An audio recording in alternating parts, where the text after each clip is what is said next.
We're Bicolanos. Of course, lagi kaming may tanim na malunggay sa bakura namin. We're Bicolanos. Of course, may mga salita kami nilalagyan namin ng S kahit hindi naman ito plural. Babakali nga pong sarong sibuyas, sarong aripolyos at sarong kamotes.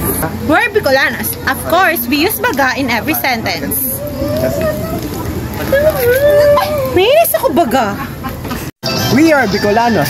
Of course, mahilig kami sa mga maanghang na pagkain katulad ng Bicol Express.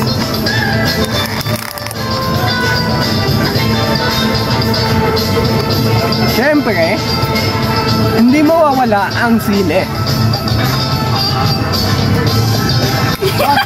We're Bicolanos. Of course, as part of our tradition, we celebrated the festival of Daragang Mulay.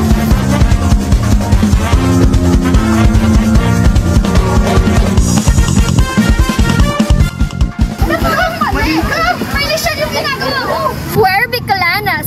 Of course, we commemorate Daragang Magayon as Mayon Volcano. Daragang Magayon, is that you? And of course, we're Bicolanos. The soul and heart of Magayon remains in our heart and in our beauty.